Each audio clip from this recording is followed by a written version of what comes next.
देखिए, ये मामला जो चला है, 2-3 याचिकाएं डली थी, इनमें से एक याचिका मेरे द्वारा फाइल की गई थी।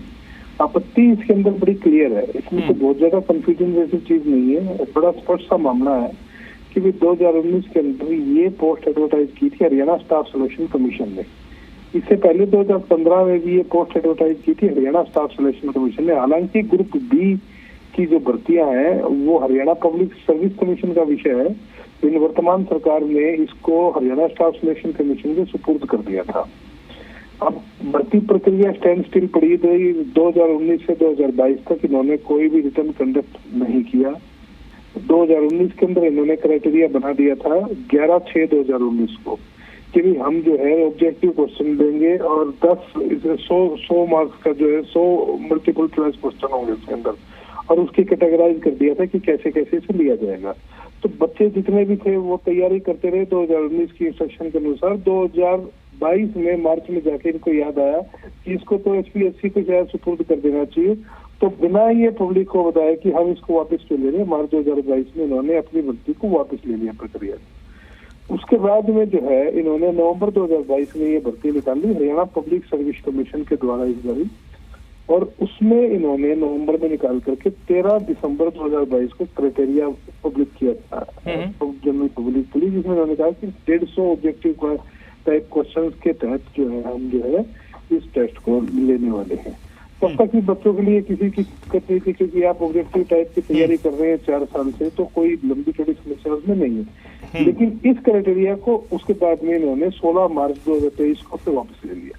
16 मार्च को वापस लेकर के इन्होंने 23 मार्च को एक नया क्राइटेरिया लेकर के आए। उसमें नॉन ऑब्जेक्टिव और सब्जेक्टिव कर दिया कि भाई हम पहले ऑब्जेक्टिव लेंगे क्वालिफाइंग नेचर का और उसके बाद में सब्जेक्टिव लेंगे। अब जो बच्चा ठीक है, मतलब आप लोगों का यार कि हर बार मानकों में बदलाव क्यों किया गया?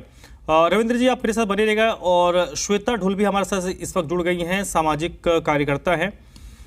श्वेता जी, इस तरीके से परीक्षाओं पर स्टे लगना, 4 साल पहले भर्ती प्रक्रिया शुरू होना, 4 साल तक में अभी तक प्रक्रिया शुरू नहीं भी होना, ये तो सीधे सीधे राज्य के बच्चों के साथ मजाक है।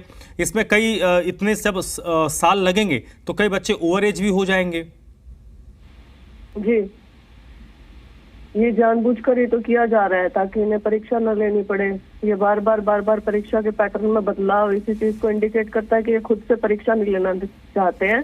ये परीक्षाओं में बार बदलाव इसलिए किए जा रहे हैं ताकि बच्चे खुद प्रताड़ित होकर कोर्ट चले जाएं और भर्ती प्रक्रिया रुकवा दें, और फिर ये इन्हें बैकडोर से एंट्री करने का मौका मिल जाए HKRN के माध्यम से।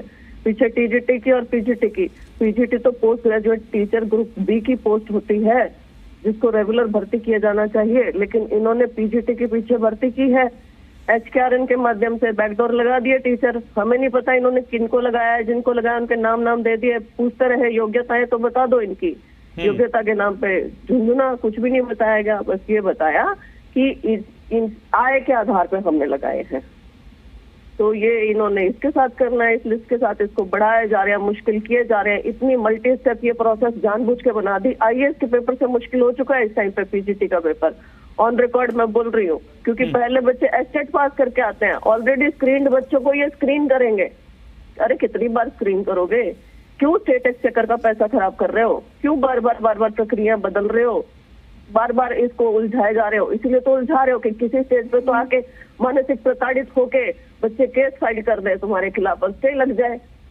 लग गया, वो बेरोजगारी पहले ही है और फिर उठा के तुम कर देना बैकडोर से एंट्री। बस यही खेल चल रहा है और कुछ नहीं। बिल्कुल, तो ये एक गंभीर मसला है, कहाँ पर चूक हो रही है। और कुल मिलाकर रविंद्र सिंह ढुल साहब, जिस तरीके से हो रहा है इसका खमियाजा तो सर राज्य के बच्चों को भी भुगतना पड़ रहा है। लगातार अगर एक भर्ती प्रक्रिया शुरू होगी और 4 साल 5 साल होने के बाद वो प्रक्रिया शुरू ही नहीं हो पाई, तो इन 5 सालों में जो अभ्यर्थी है उनकी संख्या तो 5 गुना बढ़ेगी। देखिए डेफिनेटली, क्योंकि STET की भी जो है लिमिटेड वैलिडिटी है, हर चीज की लिमिटेड वैलिडिटी है, बच्चों की उम्र की भी दिक्कत होती है सबको। 2019 से आपने इसको लटका के रखे रखा है। इवन 2015 की भी भर्ती के 2-3 सब्जेक्ट के भी रिजल्ट इन्होंने नहीं निकाले, अभी तक निकाल रहे हैं उनको। तो ये देखिए 2019 से 2023 तक इस भर्ती को लेकर के आना, 2023 के अंदर आके इस प्रकार की चीज करना, एक बार नहीं 3 बार तो क्राइटेरिया ये मार्च और अप्रैल के अंदर बदल चुके हैं। पहले 20 मार्च, फिर 29 मार्च, फिर 6 अप्रैल। अब बताइए कि पीजीटी कंप्यूटर साइंस का इन्होंने सब्जेक्टिव क्वेश्चन बता दिया। मुझे बताइए, कोई इनसे को पूछे कि पीजीटी कंप्यूटर साइंस का कब से सब्जेक्टिव होने लग गया? कंप्यूटर साइंस का पेपर सब्जेक्टिव होता है या प्रैक्टिकल होता है या ऑब्जेक्टिव होता है? इनको खुद ही नहीं पता है पेपर सेटर्स को, ये इनका क्राइटेरिया सेटर्स को ये पता नहीं है कि किस प्रकार से आप क्राइटेरिया बना रहे हो।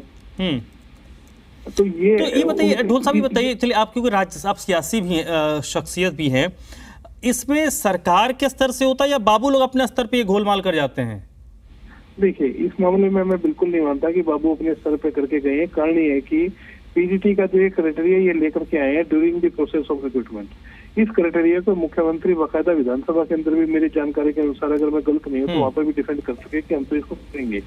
विपक्ष के द्वारा इसको बाकायदा मुद्दा बनाया गया कि आप इसने ऑब्जेक्टिव सब्जेक्टिव क्यों किया?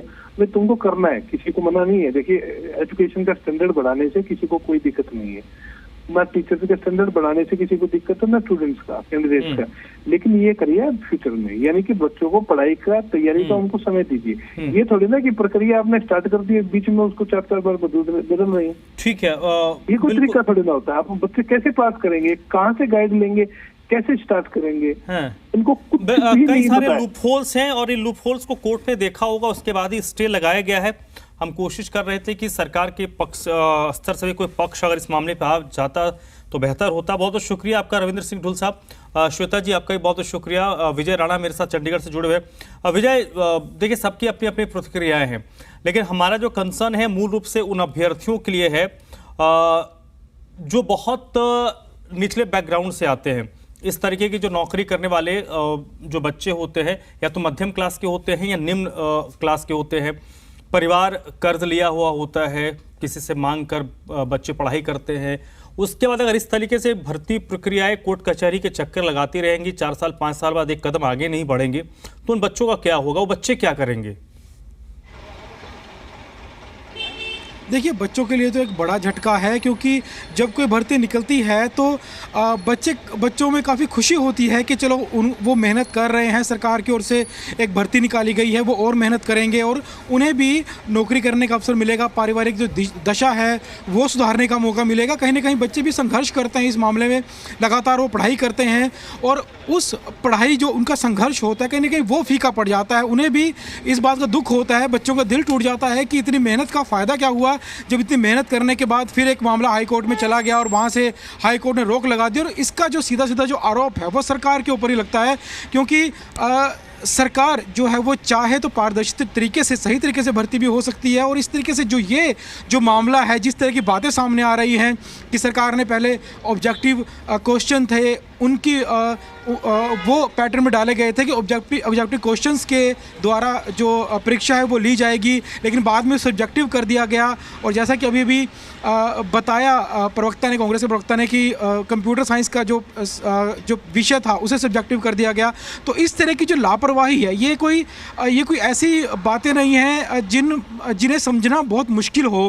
हालांकि HPSC लगातार परीक्षाएं करवाता है, बड़े बड़े पदों को लेकर परीक्षाएं होती हैं, पैटर्न भी बनते हैं। तो यानी HPSC के लिए कोई ये बड़ी बात नहीं है एक परीक्षा का आयोजन करवाना, उसका पैटर्न तैयार करना।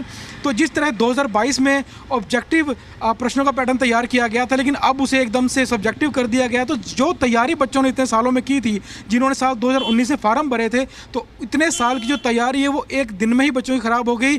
तो बच्चों का दिल टूटना तो स्वाभाविक है। कहीं ना कहीं जो उनके सपने थे इस भर्ती परीक्षा को लेकर के, वो टीचर बनेंगे, आगे बच्चों को शिक्षा देंगे और खुद घर की दशा सुधरेगी, कहीं ना कहीं वो जरूर टूटती दिखाई दे रही है। जी चलिए विजय, बहुत बहुत शुक्रिया आपका इस पूरी जानकारी के लिए, इस पूरी बातचीत के लिए।